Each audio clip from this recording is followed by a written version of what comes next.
Hello बच्चों, मैं हेमंत प्रजापति आप सबका स्वागत करता हूं अपने चैनल एचपी केमिस्ट्री क्लासेस में। डियर बच्चों, इससे पहले हमने अभी तक 4th लेसन कंप्लीट कर चुके हैं एमसीक्यू के अकॉर्डिंग कि जो अभी तक नीट और जेई में जो संबंधित मेडिकल और आईआईटी जेई में जो एमसीक्यू आपको प्रोवाइड किए गए हैं इन सबको हम कंप्लीट कर चुके हैं। अगर आपने पहले की वीडियो नहीं देखी हूँ तो उन वीडियो को अवश्य देखें और इस लेक्चर मतलब लेसन आपका जो 5वां है इसका भी आप आनंद लें। लेकिन इसके पहले के जितने भी लेक्चर हों आप उन लेक्चरों को अवश्य देखें और समझें। ठीक है, हम चलते हैं। जैसे कि आप देखते भी होंगे यहाँ लेसन का नाम है द्रव्य की अवस्थाएं, स्टेज ऑफ मैटर। तो एक एक क्वेश्चन पर हम बात करेंगे अभी। चलिए पहले क्वेश्चन पर ही हम बात करें तो आप खुद देखिए क्या कहता है अगला क्वेश्चन। देखिए जूम कर लें जिससे आपको स्पष्ट वही क्वेश्चन दिखे, बाकी क्वेश्चन पर आपका कंसंट्रेशन ना रहे। देखिए आइए क्वेश्चन क्या कहता है।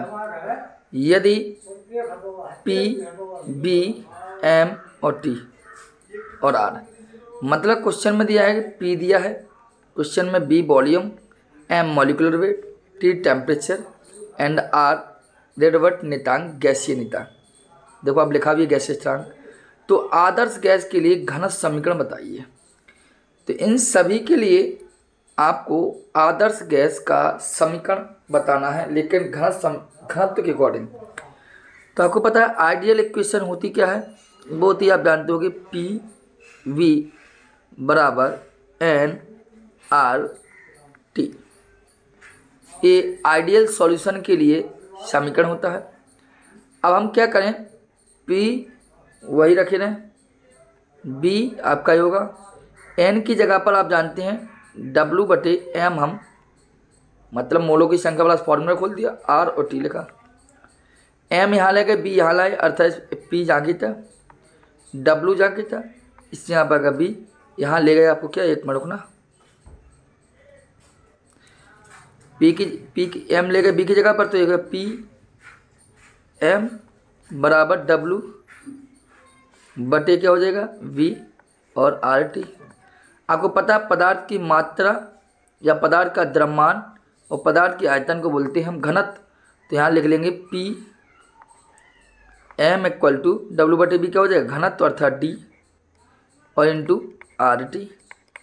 अब क्या करना है, घनत्व निकालना है, तो D बराबर P M अपॉन RT। परासरण दाब, मॉलिक्यूलर वेट, गैसीय नितांक और टेम्परेचर। तो D बराबर पी एम बटे आर टी कहाँ है, पी एम बटे आर टी, वो है आपका डी नंबर का राइट आंसर होगा। ठीक है, यहाँ पर आपका डी आपका राइट होगा, क्योंकि देखो ये तो हो नहीं सकता, ना ये है ना वाला होगा, डी होगा पी एम बटे आर टी। तो मैंने आपको कैसे समझाया दोबारा सुन लीजिए आप।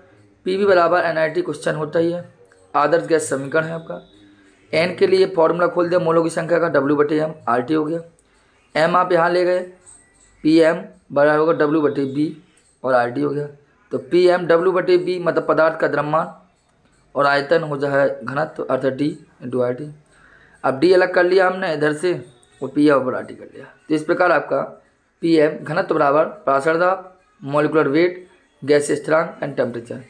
ये वाला आपका इक्वेशन कंप्लीट हो गई। ठीक है बच्चों, तो ये आपकी पहले का D राइट आंसर हो गया। आई होप यू अंडरस्टैंड, मतलब आपने समझा भी होगा क्या होता है क्या नहीं होता है। बच्चों प्रयास करेंगे हम आपको क्वेश्चन को समझाने का। अब प्रक्रियाएं को अब देखते हैं अगले नंबर क्वेश्चन पर।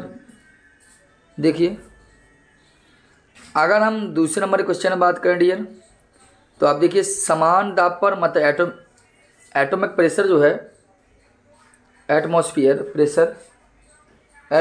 प्रेशर वो है, वो कैसा इक्वल है समान दाब पर किसी आदर्श गैस के निश्चित द्रव्यमान का आयतन किस ताप पर प्रति डिग्री होने पर।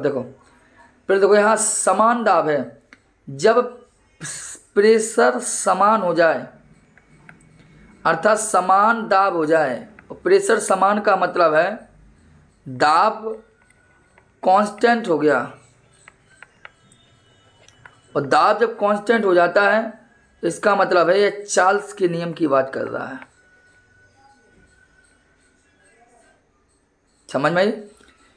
प्रेशर इक्वल हो जाए तो जो आपका प्रेशर जब इक्वल हो जाए इसका मतलब है प्रेशर कांस्टेंट के रूप में भी आ सकता है। जब प्रेशर कांस्टेंट के रूप में आ जाए तो समझ जाइए आपका चार्ल्स का लॉ है। कौन सा नियम होगा? चार्ल्स का नियम होगा यहाँ पर। और चार्ल्स का नियम आप जानते हैं होता क्या है? V समानुपाती T।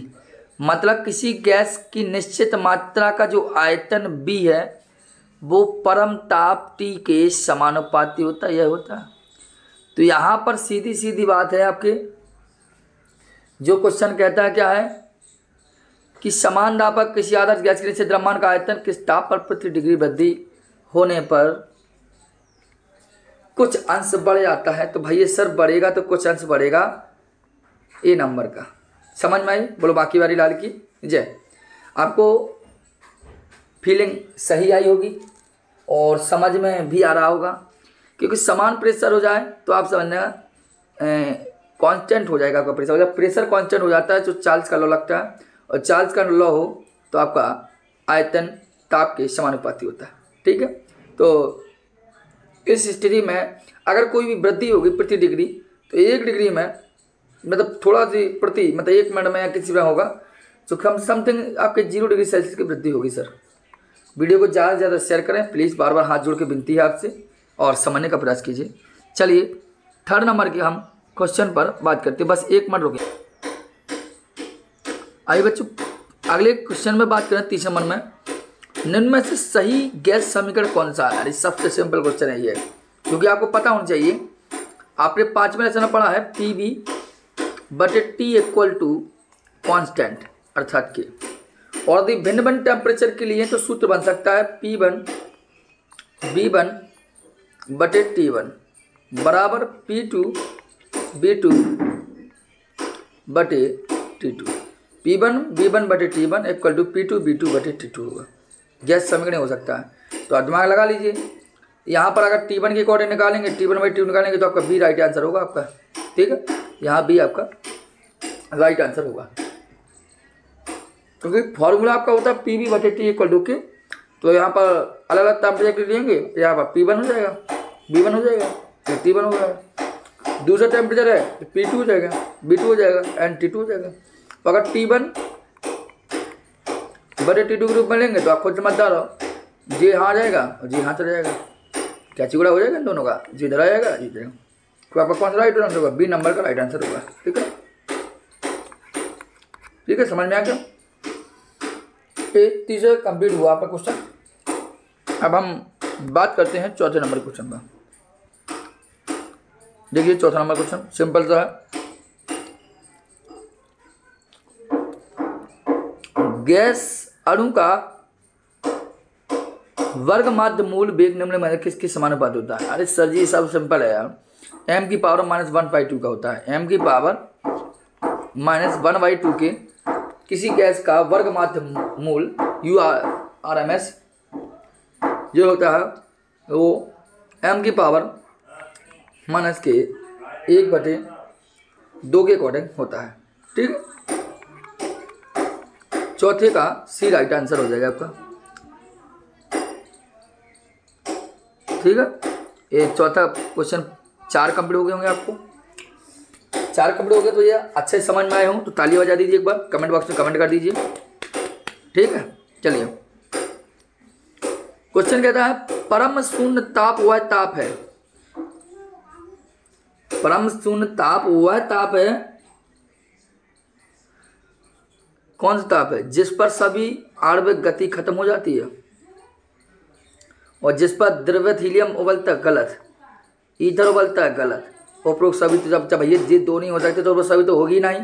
अर्थात हम आपको बताते हैं परम शून्य ताप वह ताप होता है जिस पर सभी अणुओं की, परम शून्य ताप वह ताप होता है जिस पर सभी अणुओं की गतिज ऊर्जा प्रवाहहीन होती है। 5वें का ये होगा। दोबारा कहता हूँ, परम शून्य ताप वह ताप होता है जिस पर सभी अणुओं की गतिज ऊर्जा प्रवाहहीन होती है, जहाँ पर कोई इफेक्ट न होता उसका। इस बात को आप जान लीजिए। तो आपने क्वेश्चन 5वां भी क्लियर किया, ठीक है, समझ में आया 5वां। चलें अगले क्वेश्चन पर, ठीक।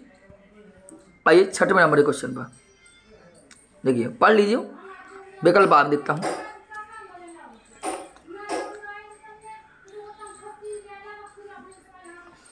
अनादर्श गैसीय अवस्था के लिए वान डेर वाल्स समीकरण में अंतर आणविक बल के लिए इन्होंने कौन सा पद है, ठीक है। तो यहां पर देख रहे वान डेर वाल्स समीकरण की बात करें। देखो मैं आपको इधर लिख दूं, कहो तो वान डेर वाल्स समीकरण होता क्या है, कौन सा पद है। देखो आपको बता दूं, वान डेर वाल्स समीकरण होता है P प्लस A/B² और ए होता है, एक मिनट थोड़ा सा रॉन्ग हो गया, P प्लस A/B² और होता है B माइनस B बराबर R और T, ठीक। ये वान डेर वाल्स समीकरण होता है आपके सामने जो दिया गया है मैंने। वान डेर वाल्स समीकरण को आप देख भी रहे होंगे। तो वान डेर वाल्स समीकरण होता है P प्लस A/B² को एक कोष्टक में, दूसरे कोष्टक में B minus B equal to RT। ये वान डेर वाल्स समीकरण है आपका। और क्वेश्चन का अनादर्श गैसीय अवस्था के लिए, नॉन आइडियल गैसेस वाली स्टेज के लिए वान डेर वाल्स समीकरण में अंतर आणविक बल के लिए इनमें कौन सा पद है। तो आप ध्यान दे लीजिए कौन सा पद हो। तो मैं इसको बता देता हूँ, यह जो होता है आपका ये वाला, आपका ये नीचे वाला, ये आपको बताता है अंतर आणविक बल को। यह किसको बताता है, अंतर आणविक बल को। और यदि इसकी हम बात करें तो यह बताता है हमारे किसी आयतन को।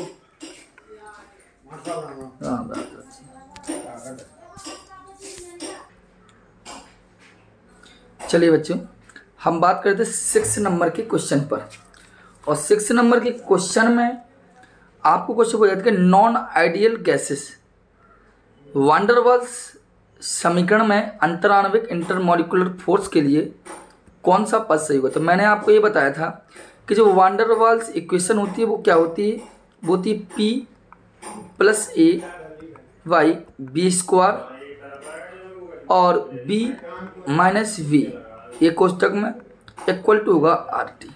जहाँ पर आपका जो P प्लस A/B² होता है यह अंतर आणविक बल को बताता है, और जो आपका J है यह केवल वॉल्यूम के बारे में हमें जानकारी देता है, आयतन के बारे में, ठीक है। इस बात को आप जान लीजिए। तो यहाँ क्वेश्चन क्या पूछा गया था, वान डेर वाल्स समीकरण को तो हमने जान लिया, क्वेश्चन क्या पूछा था। क्वेश्चन देखिए, ऑब्जेक्टिव क्वेश्चन क्या है, देखिए दोबारा देखना। क्वेश्चन ने कहा कि अंतर आणविक बल के लिए, तो भैया अंतर आणविक बल के लिए हमने आपको बताई है। देखिए इस 7 नंबर क्वेश्चन, देखो ये आपको बताता है किसको, आयतन के बारे में। ये आपको क्या बताता है, आयतन के बारे में। ये बता रहा है आयतन के बारे में, हमने आपको बार बार जानकारी दे रहा हूँ। और ये बताता है आपके अंतर आणविक बल के बारे में। इंटरमॉलिक्यूलर जो फोर्स होता है उसके लिए होता है P प्लस A/B²। तो ये 6 नंबर के क्वेश्चन आपके कंप्लीट हुए। अब आइए हम 7 नंबर के क्वेश्चन पर बात करते हैं। देखें, अगर हम 7 नंबर के क्वेश्चन पर देखें तो आपको कुछ नहीं करना है। देखो बिल्कुल सिंपल सा क्वेश्चन है 7 नंबर का। एक गैस आदर्श गैस समीकरण की तरह व्यवहार करती है। कोई भी गैस है, हीलियम है, नियॉन है, आर्गन है, नाइट्रोजन है, ऑक्सीजन, वो तो कोई भी गैस है, वो गैस आदर्श गैस की तरह व्यवहार करती हुई कही जाती है। जबकि आपको बता दें कोई भी गैस आदर्श गैस नहीं होती है, लेकिन इसलिए यहाँ कहा गया कि कोई गैस होगी वो आदर्श गैस की तरह कार्य हुई है। अब कहोगे सर आदर्श गैस क्या है, आइडियल गैस होती क्या है। तो आइडियल गैस का मतलब वह गैस होती है जो चार्ल्स और प्लस वायल इन दोनों के रूल्स का पालन करती है, उसी को हम बोलते हैं, उन्हीं को क्या बोलते हैं हम? आदर्श समीकरण। इस बात को आप ध्यान दे लीजिए। मतलब जो चार्ल्स और वायल के नियम का पालन करते हैं उनको हम क्या बोलते हैं? वे हमारे आदर्श गैस समीकरण कहलाते हैं। इसको आपको जानना है, ठीक है। तो वो कहता है कि कोई आदर्श गैस होगी, आदर्श गैस मतलब जो चार्ल्स और वायल के नियम का पालन करे। तो जब कि पीवी बराबर जो पीवी बटे टी इक्वल टू स्थिरांक है, जो आपको पहले भी क्वेश्चन सॉल्व कराया, आप कह सकते हैं कि एक वास्तविक गैस आदर्श गैस तरह व्यवहार करेगी। कब कर सकती है कोई वास्तविक गैस आदर्श गैस तरह व्यवहार? तो आपको बता दें, जब टेम्परेचर जो होता है, कहाँ गया देखिए, जब टेम्परेचर क्या हो जाए अधिक और जो प्रेशर क्या हो जाए कम। जब टेम्परेचर हो जाए अधिक और प्रेशर हो जाए कम, दोबारा सुनना, मैंने कहा जब टेम्परेचर हो जाए अधिक और प्रेशर हो जाए कम तो वास्तविक गैस भी आदर्श गैस की तरह कार्य करने लगती है, ठीक। तो 7वें नंबर का आपका डी राइट आंसर हुआ। अब आइए 8वें नंबर के क्वेश्चन में। 8वें नंबर में क्या कहा कि एक 5 लीटर के बंद फ्लास्क में 1 ग्राम H2 को 300 केल्विन से 600 केल्विन ताप तक गर्म किया जाता है। कौन सा कथन सत्य नहीं है? मतलब 5 लीटर का एक बंद फ्लास्क लिया, सपोज कोई फ्लास्क लिया और ये कैसा आपका बंद है ऊपर से, और इसमें 1 ग्राम H2 को 300 केल्विन से 600 केल्विन तक गर्म किया, तो हो क्या रहा है उसमें? तो होता क्या है? इसमें क्वेश्चन पूछा कि क्या नहीं होता, कौन सा कथन सत्य नहीं है? तो भैया आप देखेंगे गैस के दाब में वृद्धि तो होगी, कि कौन मसला 1 ग्राम हाइड्रोजन गैस हम इसमें बढ़ेंगे और 300 केल्विन से 600 केल्विन तक गर्म करेंगे तो प्रेशर तो बढ़ेगा ही इसका। जब किसी को आप वाटर को किसी पात्र में बंद करके गर्म करेंगे, भाप इंजन की खोज कैसे हुई थी? इसी प्रकार तो हुई थी। तो ही तो प्रक्रिया यहाँ हो रहा है कि जब गर्म करेंगे तो गैस के दाब में वृद्धि होगी, और वृद्धि कब होती है? जब अणु आपस में टकराती है, और अणु जब टकराएंगे तो उसमें कुछ एनर्जी निकलेगी, एनर्जी निकलेगी तो वृद्धि होगी, और गैस की मौलिक संख्या वृद्धि, मौलिक संख्या की कोई वृद्धि नहीं होती है, क्योंकि कौन अणु टूट रहे हैं वहाँ पर। दोबारा सुनना, मैंने कहा किसी एक पात्र लिया, सपोज दैट, उस पात्र को बंद कर दिया, उस पात्र को बंद करने वाले पात्र में 1 ग्राम हाइड्रोजन गैस डाली आपने, उसको आपने 300 केल्विन से सपोज दैट 600 केल्विन तक गर्म करेंगे, तो होगा क्या? इनका प्रेशर क्या होगा? बढ़ेगा, अणु की आपस में टकराएंगे, अणु टकराएंगे तो कुछ एनर्जी रिलीज होगी, लेकिन मोलों की संख्या वृद्धि नहीं होगी, इसलिए ये आंसर गलत होगा, और क्वेश्चन के अकॉर्डिंग यही हमारा विकल्प राइट होगा। बाकी ये सभी और आपका डी गलत होगा। इसका मतलब जो क्वेश्चन ने पूछा कि कौन सा सत्य नहीं है, तो सत्य आपका सी नहीं है। तो 8 नंबर का इस सी नंबर का क्वेश्चन आपका राइट है। अब 9वें क्वेश्चन पर हम बात करते हैं, देखेंगे। 9वें क्वेश्चन में देखिए, क्वेश्चन कहा कि स्थिर ताप पर, देखो जब प्रेशर कांस्टेंट होता है,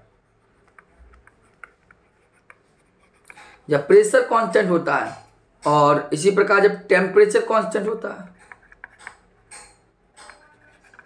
जब प्रेशर कांस्टेंट होता है इसका मतलब है चार्ल्स का नियम लगेगा, ठीक। और जब टेम्परेचर कांस्टेंट होगा तो समझ लीजिए वायल का नियम लगेगा। प्रेशर कांस्टेंट है तो चार्ल्स का नियम लगेगा, अर्थात V समानुपाती T होगा, और टेम्परेचर कांस्टेंट होगा तो वायल का नियम लगेगा, अर्थात V व्युत्पानुपाती 1/P। अब यहाँ कहता है स्थिर ताप, टेम्परेचर स्थिर, इसका मतलब वायल के नियम की बात होगी। वायल के नियम की क्या होगी बात? तो भैया आप खुद जानते हैं वायल के नियम की बात होगी तो क्या होगा? आपका जो प्रेशर है और आयतन है, इन गुणों का गुणा, मतलब B और P, इन दोनों गुणा हो जाएगा तो कांस्टेंट के बराबर, अर्थात डी आपका राइट आंसर होगा। समझ बात है? मैंने कहा वायल का नियम कहता है V समानुपाती P = V, बोले तो K मतलब K/P, तो P यहाँ हो जाएगा, तो BP बराबर के हो गया ना, आयतन एन दाब गुणनफल स्थिरांक। आगे समझ में बात समझ? तो ए आपका 9वें क्वेश्चन का आंसर राइट है, डी आंसर। समझ में आया भी होगा आपको। मैंने कहा प्रेशर कांस्टेंट तो चार्ल्स का नियम, चार्ल्स कहेगा तो आयतन टेम्परेचर के अनुपाती, अगर टेम्परेचर कांस्टेंट तो वाइल के अकॉर्डिंग बी समान वृत्त पी। ठीक है, तो हमने वही हिसाब से निकाला कर दिखाई दिया आपको, डी राइट आंसर हो गया। चलिए 10वें नंबर के क्वेश्चन पर बात करें। चलिए ये तो सिंपल सा भी होगा, बस थोड़ा यहाँ ब्रेन लगाना होगा थोड़ा सा।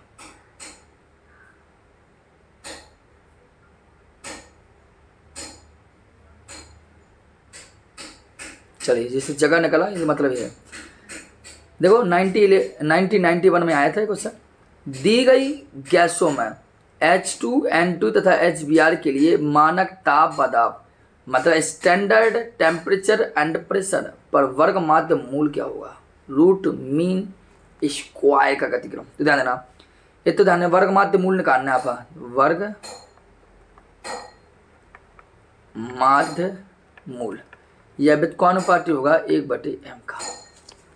मतलब अणुभार जिसका अधिक होगा उसका वर्ग माध्य मूल वेग का हो जाएगा, कम हो जाएगा। तो यहाँ हमें देखना है क्या क्या दिया है। हमारे पास H2 है, लिख रहा हूँ मैं, हमारे पास N2 भी है, हमारे पास और कुछ भी, हाँ O2 भी दिया है क्वेश्चन में विकल्प में, और HBr भी है। H2 के मॉलिक्यूलर वेट की बात करें तो आता है 2, इसका आएगा 28, 14 28, इसका आएगा 32, इसका आएगा 81। आप हल कर सकते हैं। तो मैंने कहा जिसका मॉलिक्यूलर वेट अधिक है तो अधिक किसका? HBr का। HBr का है तो HBr का कम होगा वर्ग माध्य मूल। ठीक, इस बार इससे अधिक किसका है? ऑक्सीजन का, तो O2 का भी इससे कम होगा। ठीक है, तो मुझे बात समझ आई। और इसके बाद किसका होगा? 92 का।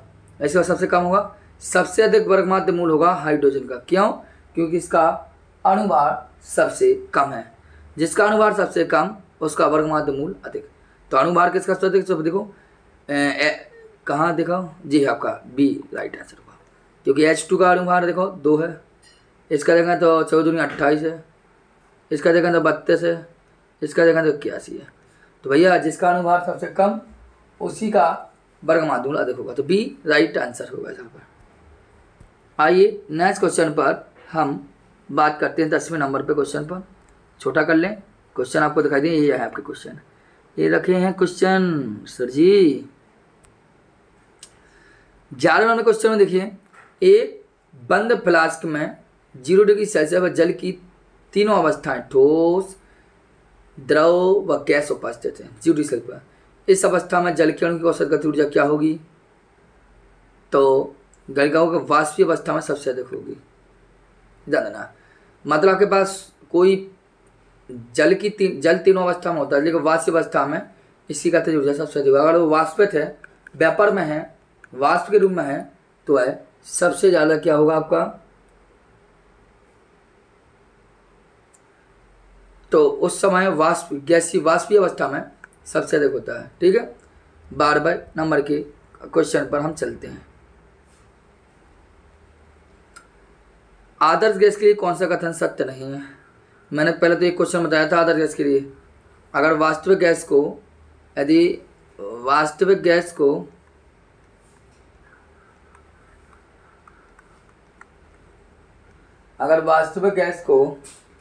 आदर्श गैस की तरह व्यवहार करना है तो प्रेशर अधिक, टेम्परेचर कम होना चाहिए। ये चीज़ अभी बताई थी ना ऊपर सबसे ज़्यादा, नहीं बताई थी इस क्वेश्चन में? देख लीजिए आप, यहाँ बताई थी मैंने, देखो क्या बताया था मैंने, कहाँ गया, यहाँ था का, हाँ, जब ताप अधिक हो, इस वाले क्वेश्चन में टेम्परेचर अधिक हो ताप कम हो, ये बताया था आदर्श गैस के लिए। देखिए आइए क्वेश्चन आगे था अपने, जब प्रेशर वैसा सिस्टम हो जो आपका लिखा है, डी नंबर का राइट आंसर था उसमें। ये जब 12 क्वेश्चन में देखें तो यहाँ पर सी राइट आंसर होगा आपके लिए।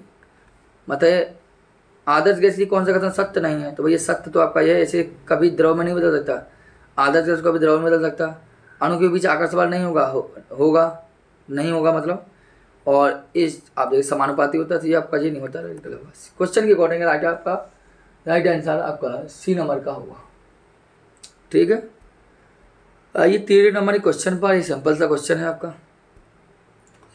आर का मान क्या होता है लगभग, कहा गैस आर क्या आपका आर एक का गैसीय स्थिरांक है, इसका मान होता है 0.0821 लीटर वायुमंडल प्रति केल्विन प्रति मोल। आप देख लीजिए, लीटर वायुमंडल प्रति केल्विन नहीं है, कहाँ क्वेश्चन लीटर वायुमंडल प्रति केल्विन मोल, अर्थात आपका बी राइट है। जहाँ ये दिखाई दे मात्र लीटर वायुमंडल प्रति केल्विन प्रति मोल होगा, वही आपका राइट आंसर होगा।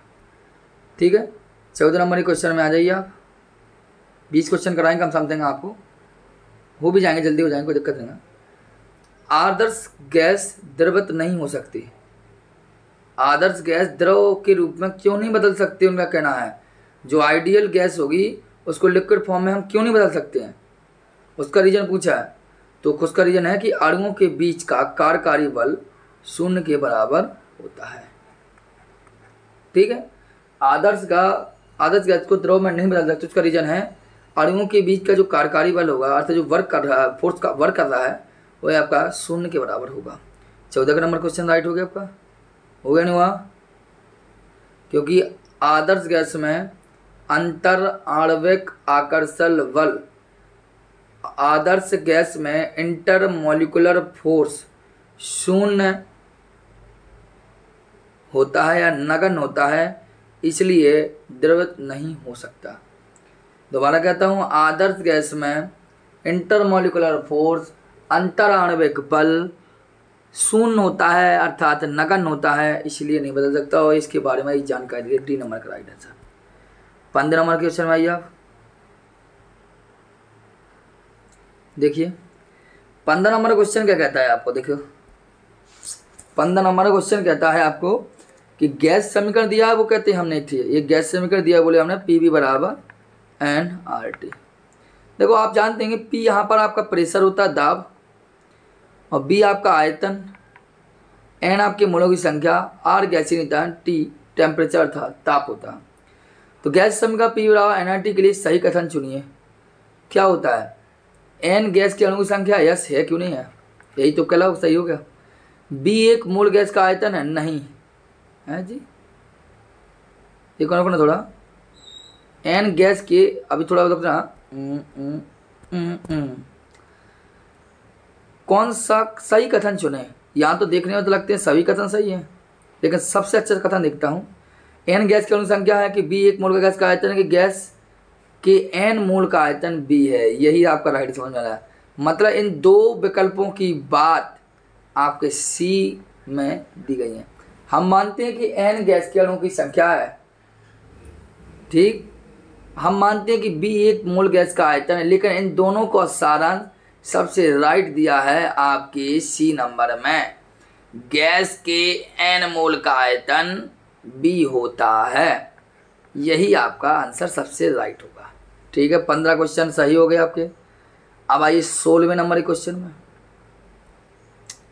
क्या कहता है। मानक ताप अर्थात स्टैंडर्ड टेम्परेचर एंड प्रेशर पर 0.5 मोल H2 तथा 1 मोल HE गैस में क्या होता है, में औसत गति ऊर्जा समान होती है, में अणुओं की गति समान होती है, में समान आयतन ग्रहण करती है, विसंग गति समान होती है। तीनों के तीनों गलत है आपके। ठीक, यह क्या समझा। काइनेटिक एनर्जी के लिए फॉर्मूला आप लगा सकते हैं इसके लिए कि E = 2/3 kT। ठीक है, ये आपका राइट आंसर होगा। एक मिनट क्लियर रखना आप।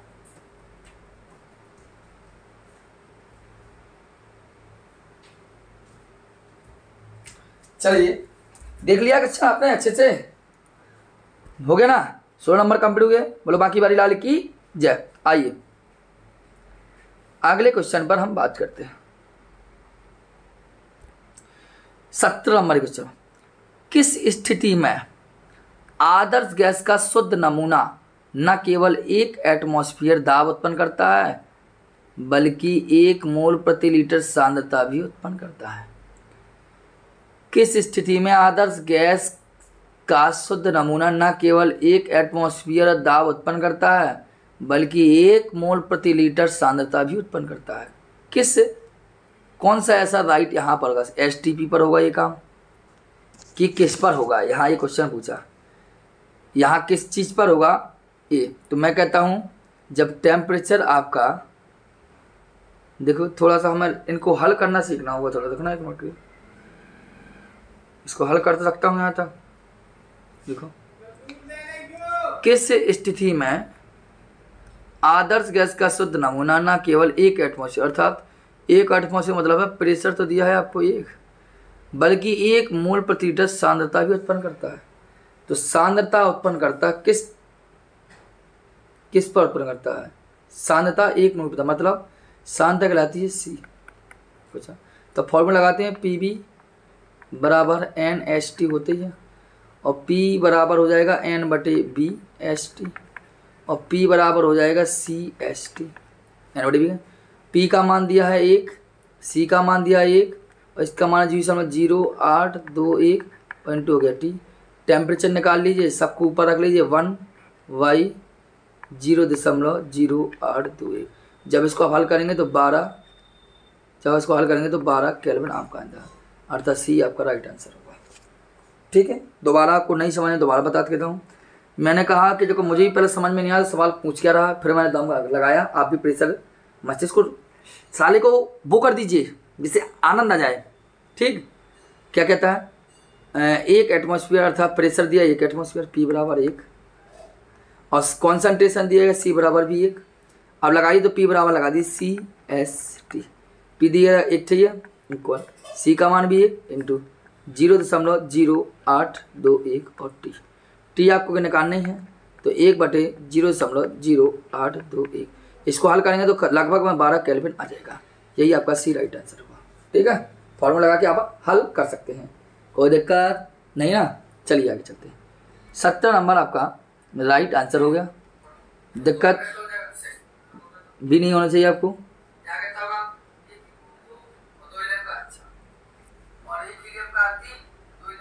देखिए 18 नंबर क्वेश्चन पर हम बात करते हैं, राधे कृष्णाय गोविंद। चलें 18 नंबर क्वेश्चन पर, एक गैस की आंतरिक ऊर्जा तथा दाब प्रति इकाई आयतन किस प्रकार संबंधित होते हैं? तो आपको बता दें, इसके लिए फॉर्मूला होता है आंतरिक ऊर्जा अर्थात E और दाब अर्थात P। इन दोनों की मदद इस संबंध की बात करें तो होता है P बराबर 2/3 इंटू T। ये वाला संबंध होता है। आपको ये कुछ याद करने पड़ते हैं फॉर्मूले, और फॉर्मूले नहीं करना पड़ता है तो एक ही सॉल्यूशन बचता है, वो है कि उनको संबंध आपको जानना पड़ेगा।